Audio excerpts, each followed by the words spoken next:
It's a comedy Christmas with me, Alex Belfield, here on your favourite local radio station. And I'm so thrilled to talk to a man who I can't believe we've not spoken before, but Ed Byrne, nice to see you. Thank you very much. Very nice to see you. Do you know the good thing about you? Oh, this is going to be good. You're funny. Oh, there we go. It's always weird. You never know exactly what someone's going to say. You know what the good thing about you is? You're not on TV very often.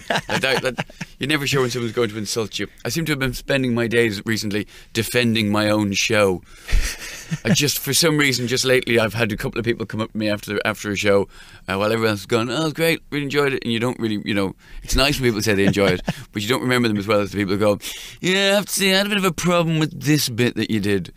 And then they don't let you argue with them. The problem with your show, it's a bit whimsical, isn't it? Oh, and pedantic. It tends to be a mixture of the two. But at the moment, the show I'm doing right now is partly about class. A lot of it's about getting married, and I do have a bit of a pop at wags at one point as well.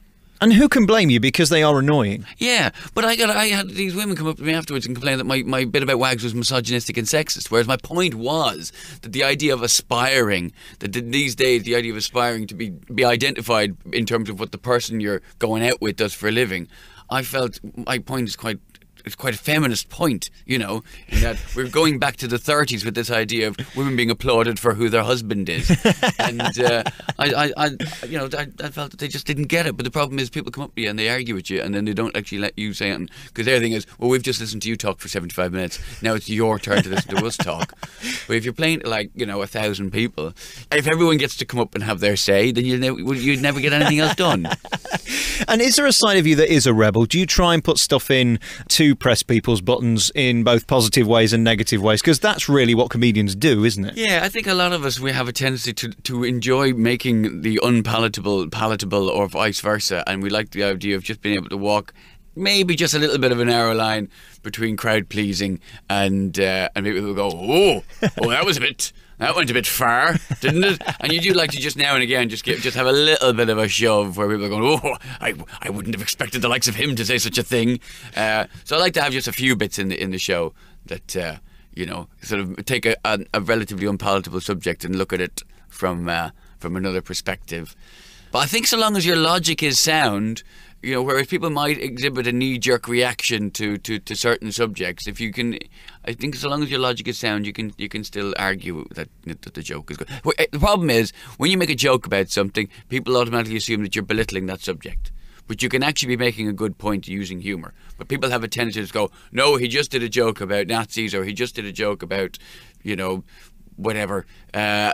Therefore, he's making light of the subject. He just did a joke about murder. That's him making fun of murder. Well, it's not really what I'm trying to do.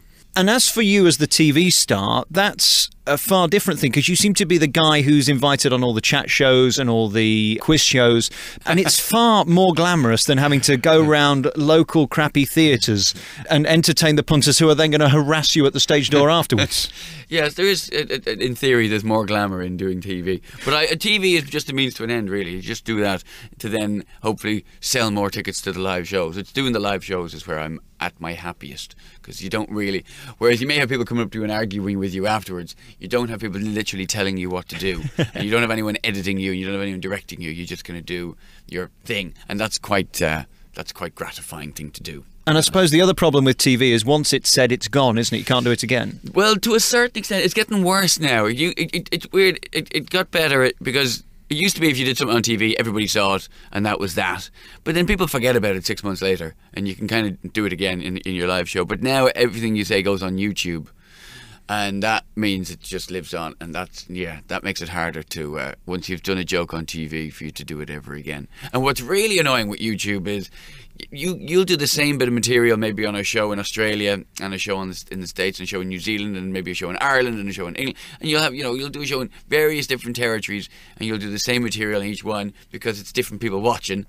But then they all end up on YouTube, and it just looks like you just trot out the same material every time you do a TV show, and that makes you look like a hack.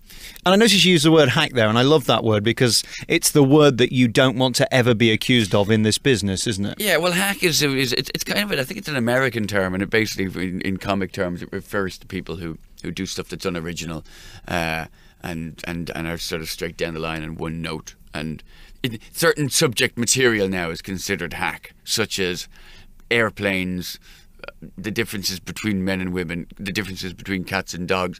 I'm not saying that I won't talk about such things, but in general, people consider those. Oh, I can't believe he's doing Star Trek material. That's really hack. But but you can see Eddie Izzard do Star Trek material, and you'd never call it hack because it's incredibly original what he does. But that's. I wanted to call my show in Edinburgh in 2004. I wanted to call it Return of the Hack. And my manager wouldn't let me. She says, you don't want to call it that. The press will just slag you off if you call it that. And the press slagged me off anyway. And I was, And as for coming up with new material, how do you do that? It is incredibly difficult to have an original thought, isn't it? Because if you're having it, it's quite possible somebody else could have it as well. I find the best thing to do it is to be... and the way I've been doing it lately is I've made my act very personal. And I'm just talking almost solely about... things that have happened to me personally, and I talk about my wedding. I talk about how annoyed I get when you get into an argument with someone and then you think of the right thing to say the next day. I know we all do it to a certain extent, but I do it a lot. And I talk about and I've like this show. I talk a lot about how growing up we had this in between thing of not being working class and not being middle class. And all these sorts of things, and I think the more personal you make it, then then it's just by dint of it being all about you, it's original, I guess, in a way. But to do that, you have to have a life, which I don't. You see? Yeah. Sometimes I look at my diary and I look at the things that my manager's put in, and I go to my manager, I go, Viv, I have to live a life of some sort in order to write jokes about it. And, at the end of the day, I'm gonna end up just doing jokes like, hey, you know what it's like when you're performing stand-up comedy? No, because that's all I know about now. That's all I've been doing. When you're staying in a hotel, that's like that's why I think a lot of comedians do airplane material, because it's like with a lot of them, if you're working constantly, it's the one thing that remains that you have in common with the rest of the world is that you've both been on an aeroplane. Help me with being a live stand-up. A, I think it's the most difficult job in the world because you can get booed off. I don't think there's another profession in the world where you would actually get told to clear off your rubbish. And B, you've got all these adoring fans, and then suddenly there you are in a bed and breakfast somewhere, eating an old crusty sandwich. It goes from one extreme to the other. How do you keep balanced with that? Yeah, it's weird. It does feel like being a travelling salesman sometimes. And it's very odd when you do a gig and you've got 400 or 800 or 1,200 people, I only deal in 400 increments. Yeah. But you got that, a load of people, and they have a great show, and it's like, hey, and you can do an encore and all that kind of carry on, and then you go backstage, you get changed, you come out, the theatre's empty, and it's now 11 o'clock and the bars are all shut, and it's like, well, what do we do? I don't want to go to a nightclub. I'd rather just go to a bar. So let's go back to the hotel. Oh, order a cheese sandwich, and it's actually, yeah, you feel like a travelling salesman, and it's quite. It can be quite depressing at times. I don't, but when I go on tour, I have a tour manager who basically is a driver, and I have a support act. I have a guy called Ben Hurley from New Zealand who comes around with me, and a lot of time my wife will come as well, or Ben will be bring his fiance, or my tour manager will bring his wife, and all, So we have company, and we feel like a little bit of a travelling circus, and that makes things a lot easier. Just having company, really. And why did you decide to get married? Because you were a sex symbol, weren't you? Let's be honest. Yeah, I don't remember that. I should have enjoyed myself more if that was ever the case. I was running out of material. It was, and I didn't want to. It was either break up or get married, and I really didn't want to break up with this one. It was, it was going very well, and I had no idea. If I'd known how much material getting married would yield, I would have done it a long time ago. But yes, if I was to do something just to generate jokes, I think getting married was the perfect career move. But yeah, I got married for very simple, basic reasons of having fallen in love and decided I never wanted to be without her. That's very old-fashioned, isn't it?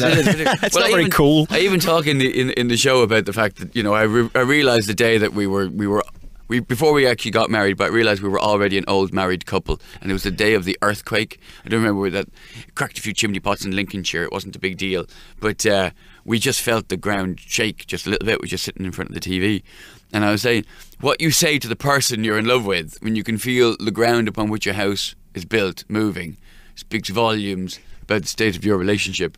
And what I said to my now wife was, "Are you doing that?" Which I just thought, What an old married couple thing to say. We were definitely doing the right thing. It's a trick if she could do it. Yes, like she's going, yes, I'm moving tectonic plates just to annoy you while you're trying to watch House. Does it help being able to communicate brilliantly? Because I noticed there's two different types of comedian now that are out there. There are those that seem to mumble and fumble their way through the act, and then there's kind of the clever lot and the eloquent lot, and those who kind of are quick and fast in the delivery. Did you ever consider a different style? Yeah, I used to want to be like a sort of deadpan one-liner, sort of like Michael Redmond or the like, or Stephen Wright, as in the American one. But it just didn't work out that way. I didn't write jokes of that nature, and when I got on stage with nerves or whatever it was, I just was a bit more of a motor mouth. But I think very carefully about the wording. And what's great about stand-up is that you get to say the same thing again and again and again until it's perfect. And you just, like, every time you tell the same joke, you make it, you tweak it just that little bit, and you change this word, and so after you've been telling a joke for 3 or 4 months, it just, to my mind, it just becomes, the wording just gets just right. That's the way I work, and I enjoy it. And I sound on stage, I sound far more eloquent and far more erudite than I am in real life. Although I did just use the words eloquent and erudite there, which I think are quite good words. But on stage, you just get to constantly be improving on the exact wording that you use, and so you can end up sounding quite clever and sounding very eloquent. But just there, the point I was making there about, like, my girlfriend turning around and saying, yes, I'm moving tectonic plates while you're trying to watch House, having also just used the phrase, your house is built on. I used the word house there twice. Now, some people, if we were really sticklers, would say shouldn't use the word house on 2 different sentences like that, even if it's, house the program and house the thing that you live in. Some people said, it would have been funny if you said ER, if you wanted to go with a medical drama rather than repeating that word. And also, if you were on a Radio 4 quiz show, that wouldn't be good using the same word twice. That would be technically repetition, wouldn't it? Yes. Have you ever done that one? No, I've not. I wouldn't mind doing it, actually. That's a bit of gas. Just a minute. Having been around for a while, I'm starting to get asked to do things that I hadn't been asked to do my whole career. Like, in the last year or two, I've done, like, Have I Got News for You a couple of times. I'd never done that show before, so it's nice, to be asked to do stuff. And that's a tricky one, because you have to be funny but not too funny. You have to say something but not too much. It's a tricky old show, that, isn't it? It is. You know what? It's actually a lot easier than I thought it was going to be, because it's one of those shows where it's been around that long, and Merton and Hislop are actually quite generous. Because they're getting paid a lot more than you and I, Now, when you're on that show, they're just like, you get paid your guest fee, but they're on a fortune per episode, and they're just happy for the show to be good, And if you make the show good, they're more than willing to give you the space to do so. The one thing they don't like, though, and they were telling me this, is if you go into actual bits of your act. It's one thing if you're funny, but it's quite obvious, and they can see the gear change when somebody actually starts doing their stand-up act whilst just sitting there. The kind of thing you do, like on Des O'Connor or something like that. The kind of thing that's encouraged on certain chat shows. They go, so Ed, have you been to the dentist lately? Yes, funny you should ask me that. But they really, it's one thing they really don't like, and Have I Got News for You. But they are more than happy for people to be funny. And you've got the new DVD out as well. Congratulations on that. It's called Pedantic and Whimsical, and in it you are... Pedantic and whimsical, yes. That's better. That DVD's been out a little while now, but it's still available in all good, in fact, in only good shops, in only shops that have a really, really wide range of DVDs. A rather extraordinarily large back catalogue, is that what you're saying? That's essentially it, yeah. In fact, to be honest with you, you're better off trying to get it online. I think you won't even get it in your average DVD shop nowadays. And talking of things online, have you got a website where people can find out where you're coming? Yes, edbyrne.com. You can find all about the Different Class tour, which is the tour I'm doing at the moment. Thank you very much for talking to me. It's great to meet you, because you're one of those few things that can do the business no matter what you're on, and that's why you're popular, and that's why you make a lot of money. Congratulations. Well, you're very kind. Thank you.